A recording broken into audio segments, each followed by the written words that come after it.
আসসালামু আলাইকুম সবাইকে। কেমন আছেন সবাই? আশা করছি সবাই অনেক বেশি ভালো আছেন। আলহামদুলিল্লাহ আমিও ভালো আছি। আজকে আপনাদের সাথে আরেকটি নতুন ব্লগ শেয়ার করছি। সকালবেলা নাস্তা বানাচ্ছিলাম তো মনে হলো যে ক্যামেরাটা অন করি। আজকে বাচ্চাদের স্কুল খোলা। এটা ছিল গতকালকে সকালে আরকি। তো সকালবেলা আর গতকালকে আর আজকে মিলিয়ে ২ দিনের মিলিয়ে তারপর ব্লগটা আমি রেডি করেছি। আমি না একদিনে আসলে ব্লগ রেডি করতে পারি না। কারণ হচ্ছে যে দেখা যায় বাচ্চা আছে তো ওদের সবকিছু সামাল দিয়ে তারপর আমি ভিডিওগুলো করি। তো দেখা যায় যে ওদের ইম্পর্টেন্স দিতে গেলে আসলে ওভাবে একদিনের ভিডিও করে একদম আপলোড দেওয়া এটা হয়তো হবে কিন্তু সবসময় পারা সম্ভব না। যাই হোক সকালবেলা বাচ্চাদেরকে স্কুলে পাঠিয়ে দিলাম। আর এখন মাহিরের বাবার নাস্তাটা রেডি করছি। তো মাহির বাবার জন্য বুটের ডাল আর গরুর মাংস করেছি আর কি পরোটার সাথে। আর বড় ছেলেটা তো পরোটার সাথে গরুর মাংস ছিল গতকাল রাতের, সেটা খেয়ে গেল। আর মেজো ছেলেটা কিছুই খায়নি। ও হচ্ছে যে ঘুম থেকে উঠেই বলছে যে আমি কিছু খাবো না। আসলে সকালবেলা ওরা স্কুলে যায়, কিছুই খেয়ে যেতে চায় না। তারপরও আমি চেষ্টা করি মাঝে মাঝে দুধ দিয়ে কর্নফ্লেক্স, কোকো ক্রাঞ্চ বা একটু পরোটা ভেজে দেওয়ার জন্য বা পাউরুটি দিই। যখন যেটা সম্ভব হয় আর কি দিই। তো বাচ্চারা কিন্তু সহজে নিতে চায় না। তো আজকে আমার মেজো ছেলেটা শুধু তরমুজ খেয়ে গিয়েছে। আর গরম পড়ার পর থেকে দেখি যে আমার বাচ্চাদের মুখের রুচি একদম নাই। ওদের কি বলবো, ওরা একদম মানে খাওয়ার প্রতি একদম অনীহা চলে আসছে। তো যাই হোক ওরা চলে যাওয়ার পর আমি ঘরের কাজ করছি আর কি। এখানে বেসিনটা পরিষ্কার করে নিচ্ছি। এই বেসিনটা আসলে প্রায় প্রতিদিনই পরিষ্কার করতে হয়, কারণ সবচেয়ে বেশি ব্যবহার করা হয় এই বেসিনটা। আর এখানে আমি কিছু ছোট ছোট ইয়ে মানে জার, যেগুলো অনেক জিনিস রাখা হয়, দেখা যায় খুব সহজে ব্যবহার হয় না, তো যার কারণে অনেক দিন এভাবে পড়ে থাকতে থাকতে ধুলাবালি জমে গিয়েছে। তো একটু পরিষ্কার করে তারপর এগুলো রেখে দিলাম। আর ঘরে কিছু থালাবাটি জমেছে, কাউন্টার টপটা একটু আনক্লিন আছে, তো সেগুলো ক্লিন করে নিচ্ছি। আর বাহিরে কিন্তু বৃষ্টি হচ্ছে, ওয়েদারটা একদম ঠান্ডা। বৃষ্টি হওয়ার কারণে অন্ধকার হয়ে আছে বাহিরে ভিতরে সব জায়গায়। তো এটা ছিল তারপর দিন, মানে আজকে ফ্রাইডে। আজকে আমি এই ছোলাটা আর আলুটা ফ্রিজের মধ্যে বেশ কয়েকদিন ধরে পড়ে আছে, তো ভাবলাম যে এটা যদি এখন রান্না করে না রাখি তাহলে অনেক দিন পড়ে থাকলে সেই খাবারটা কিন্তু খেতে মজা হয় না। তো আবার একটু মানে এটা সিদ্ধ করা ছিল, তো এখন আমি রান্না করে আবার ফ্রিজে ঢুকিয়ে রাখবো আর কি। বাচ্চারা ছোলা আলু ভাজা বা ভুনা যেটা বলেন সেটা অত বেশি পছন্দ করে না। ওটা খেতে হলে আমি বা মাহিরের বাবা আমরা দুইজনই খাই। তো আমি দেখা যায় ইদানিং খুব বেশি একটু ডায়েট করছি, কারণ হচ্ছে যে আমার ওজনটা না অনেক বেশি বেড়ে গিয়েছে, তো সেটাকে কন্ট্রোলে নিয়ে আসার চেষ্টা করছি। আর মাশাল্লাহ আমার অনেক ইমপ্রুভও হয়েছে, ওজনটা আমি অনেকটাই কমিয়ে নিয়ে আসছি। তো আরও কমাতে হবে, যার জন্য কোনো খাবারই না ফ্রিজ থেকে অত বেশি শেষ হচ্ছে না। আর আমার হাজব্যান্ডও সেম কাহিনী, সেও দেখছি যে আমার সাথে সাথে সেও খুব কনসাস হয়ে গিয়েছেন।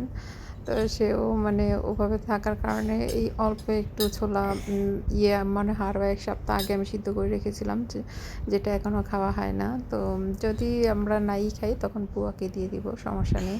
কারণ বুয়াকে দিলে বুয়া তো খুশি হবে। তো এভাবেই চলে আর কি সংসার। তো আজকে দুপুরবেলা আমার হাজব্যান্ড ঘরে খাবে না বলছে, তো বলল যে আমার একটা মিটিং আছে, হুট করেই বলল। আমি যদি জানতাম যে সে ঘরে থাকবে না তাহলে দেখা যাচ্ছে যে আমি মাছ বের করতাম না। আমি ইলিশ মাছ বের করেছি, তো অলরেডি আমি ফ্রাই করে ফেলেছি। তখন বলতেছে যে আমার মিটিং আছে, বায়ার আসছে জার্মান থেকে, তো আমি ঘরে খেতে পারবো না, আমাকে ওখানেই খেতে হবে, তোমরা খেয়ে নিও। তো আর কি করা, ইলিশ মাছগুলো ভেজে নিয়েছি এখানে, আর একটু বেগুন ভর্তা করেছি, আর গতকালকে মুরগির মাংসের ঝোল তরকারি আছে। তো এই ৩টা দিয়ে আজকে দুপুরে খাওয়া দাওয়া হবে। তো আমি হচ্ছে এখন প্রায় ১২টার মতো বাজে, ১২টা কি ১২:৩০ হবে আর কি। আমি এখন খেয়ে নিচ্ছি, সকাল থেকে আমি আসলে কিছুই খাওয়া হয়নি। তো আমি আসলে এই সময়ও খাই না স্কুল খোলা থাকলে, যেহেতু আজকে ফ্রাইডে স্কুল খোলা নেই, তো আজকে আমি একা একা খাবারটা খেয়ে নেব। এখন মায়ের বাবা অলরেডি চলে গিয়েছেন, সে ১২টা বাজে বের হয়ে গিয়েছে, তার আধা ঘন্টা পর আমি আমার খাবারটা নিয়ে নিচ্ছি। আর এদিকে দেখেন রিজওয়ান, ও সকাল থেকে কিছু খায়নি, কারণ ও বললাম যে গরম পড়ার পর থেকে ওর খাবার দাবারের প্রতি একদম আগ্রহ চলে গেছে। তো আমি বেশি বেশি লিকুইড খাবারগুলো দিতে চাচ্ছিলাম, তো কিছুই খাচ্ছে না। তো ওই মাছটা নিয়ে এসে বললো যে ও এটা দিয়ে ভাত খাবে। তো আমি ভাবলাম যে দেখি তাহলে ট্রাই করে, ও যদি খায় তো ভালো। আর ওর শরীরটা খুব একটা ভালো না, একটু অসুস্থ। তো একটু ধৈর্য নিয়ে অনেক সময় নিয়ে তারপর কিন্তু ওকে খাওয়ানোটা শেষ করা লেগেছে। আর মেজো ছেলেটা, এর মধ্যে আমি ঘুমিয়েছিলাম, ঘুম থেকে উঠে এখন মেজো ছেলে বলছে যে ওকে একটু নুডলস সিদ্ধ করে দেওয়ার জন্য। আর বড় ছেলেটা ঘুমিয়েছে ও, কিন্তু খাওয়া দাওয়া করে ঘুমায় নেই, ঘুম থেকে উঠে দুপুরে লাঞ্চ করছে। আর মেজো ছেলেটাকে আমি এখন নুডলস সিদ্ধ করে দিব। ওকে নুডলস সিদ্ধ করে দিয়ে আবার আমি রাতের জন্য কিছু একটা রান্না করব, কারণ দুপুরে যে মাছটা ফ্রাই করেছি ওখানে প্রায় সবগুলোই খাওয়া শেষ হয়ে গিয়েছে। তো আরও কিছু মাছ রয়েছে, ওই ইলিশ মাছের পিস, তো সেগুলো এখন রান্না করে নিব। আর আমার হাজব্যান্ড এই মাছটা খেতেই চাচ্ছে না, কারণ এই মাছটা আমি গত কোরবানির ঈদে আমার শ্বশুরবাড়ি থেকে আসার সময় কিনে নিয়ে আসছিলাম। আমরা সাধারণত মহেশখালীতে গেলে দেখা যায় ওই সময় আসার সময় মাছগুলো কিনে নিয়ে আসি, কারণ আমরা সামুদ্রিক মাছগুলো পছন্দ করি। তো আর এই ইলিশ মাছটা আমার ননদের হাজব্যান্ড দিয়েছিল, তার নিজস্ব বোট আছে, তো সেখান থেকে সে ইলিশ মাছটা মানে তিনটা ইলিশ মাছ সে আমাকে দিয়েছিল আর কি। তো নিয়ে আসার পর না আসলে ইলিশ মাছটা খাওয়া হয়নি, তো এটা এখন আজকে রান্না করছি। যা খাবে, তবে ইলিশ মাছের লেজটা ভর্তা করে নিব। ওটা আসলে আমি জানি যে মাহিরের বাবা এটা পছন্দ করে খাবে। ভর্তা টর্তা হলে দেখা যায় মরিচ ভর্তা বা এইভাবে ইলিশ মাছের লেজের ভর্তা করে দিলে সেগুলো খেতে সে পছন্দ করে। আর এখানে তরকারিও করে নিচ্ছি, তো যেটা পছন্দ সেটা খাবে। আর এখানে আমি এই তরকারিটার মধ্যে একটু ভাজা মাছও দিব, আবার কাঁচা মাছও দিব। কাঁচা মাছটা আমার হাজব্যান্ড খাবে, সে যদি চায় ভাজা মাছটাও খেতে পারবে। আর আমি একটু বেজে তরকারিতে দিলে আমার ভালো লাগে, এই জন্য আমি আমার মাছটা বেজে দিব, আর যে দুইটা ভাজা আছে ওই দুইটা দিয়ে দিব আর কি। আর কাঁচা মাছটা আমার হাজব্যান্ডের জন্য দেওয়া হয়েছে। আর এই যে লেজগুলো আমি ভেজে নিয়েছি, এখন কাটা ছাড়িয়ে ভর্তা করে নেব। আমি জানি না এই পর্যন্ত আমার এই ব্লগটা কে দেখেছেন বা দেখে আসতেন। যদি দেখে থাকেন তাহলে আশা করছি আমার ভিডিওটা ভালো লাগলে লাইক দিয়ে দিবেন। আর যদি পরবর্তীতে আমার চ্যানেলে আরও কোনো ভিডিও দেখতে চান তাহলে চ্যানেলটাকে সাবস্ক্রাইব করে রেখে দিবেন। তো আমার এই ভিডিওতে যারা মানে খুবই তো ভিউজ কম হয়, দেখা যায় 2-3 জন দেখেন, তো তারা 2-1 জন আপু অবশ্য কমেন্ট করেন, যেটা খুবই ভালো লাগে। আর একদমই ভিউ হয় না, আসলে এরকম যে হবে আমি বুঝতেও পারিনি।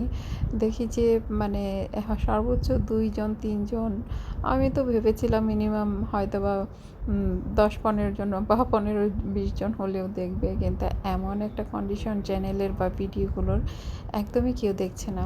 আসলে হয়তোবা আমি সেভাবে ভিডিওগুলো আপলোডও করতে পারছি না। তো এখানে এই যে আমার মাছটা রেডি হয়ে গিয়েছে, কাটা বেছে নিয়েছি। আর ভর্তার জন্য এখানে পেঁয়াজ কুচি, মরিচ ভেজে নিয়েছিলাম, সেটাও একটু ভেঙে নিয়েছি। আর ধনেপাতা, লবণ আর সরিষার তেল দিয়ে মেখে রেখে দিব রাতে। এটা ফ্রিজে রাখবো না, ফ্রিজের বাহিরেই রাখবো, কারণ ফ্রিজ থেকে এখন বানিয়েছি, এটা রাতে খাবো। আর এটা ফ্রিজে রাখলে কীভাবে হবে বিকেলবেলা এখন। তো এটা এভাবে রেখে দেবো, এটা আমার হাজব্যান্ড খাবে, আমি আর রাতে আজকে খাবো না। আমি দুপুরে একবেলা ভাত খাই, আর রাতে দেখা যায় কিছু না কিছু তো খাই, তবে ভাত খাই না বা রুটি খাই না, ভারী কোনো খাবার খাই না, মোট কথা আর কি। তা এখানে হচ্ছে এই নুডলসটা সিদ্ধ হয়ে গেছে, আমার ছেলেকে দিয়ে দিলাম। আর এইদিকে আমার তরকারিটাও হয়ে গিয়েছে, ধনেপাতা দিয়ে আমি একটু আপনাদেরকে নিয়ে বাহিরে আসলাম। দেখেন এখানে আমার মেহেদি গাছটা কীরকম একটা অবস্থা, বাতাসে ঝুলে পড়ে গিয়েছে। আর এই যে গন্ধরাজ ফুল গাছে গন্ধরাজ ফুল হয়েছে, এই ফুলের যে ঘ্রাণটা না, এটা আমার ভীষণ ভালো লাগে। আর এখানে ডাঁটা ফেলেছিলাম কিছু, ডাঁটাগুলো উঠছে, ডাঁটা গাছ যেগুলো, তো এগুলো মাঝে মাঝে দেখি যে দুর্বা ঘাস হচ্ছে। এই ঘাসগুলো আমি একটু পরিষ্কার করে দিব, এখন না, এখন 2-1টা হয়তো উঠিয়েছি, কিন্তু পরবর্তীতে সময় করে আমি উঠিয়ে দিব। তো তরকারিটাও রান্না হয়ে গেল।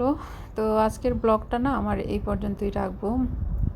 এই 10 মিনিটের একটা ভিডিও বানাতে আমার অনেক কষ্ট হয়েছে, আর এরকমই হয়। তারপরও না আমার কাছে মানে ভালো লাগে ভিডিও বানাতে, কারণ হচ্ছে যে একটু কথা বলা যায় ভিডিওর মাধ্যমে আপনাদের সাথে। আসলে সংসার করতে করতে অনেক বোরিং হয়ে যাই। একটু যে কারো কাছে যাব, গিয়ে কথা বলবো, গল্প করব, না হয়ে ওঠে না। সংসার করতে খুবই ভালো লাগে, কিন্তু তারপরেও মনে হয় যে একটু সময় যদি পেতাম। তো এই ছিল আমার ব্লগ। আল্লাহ হাফেজ, আসসালামু আলাইকুম, সবাই ভালো থাকবেন।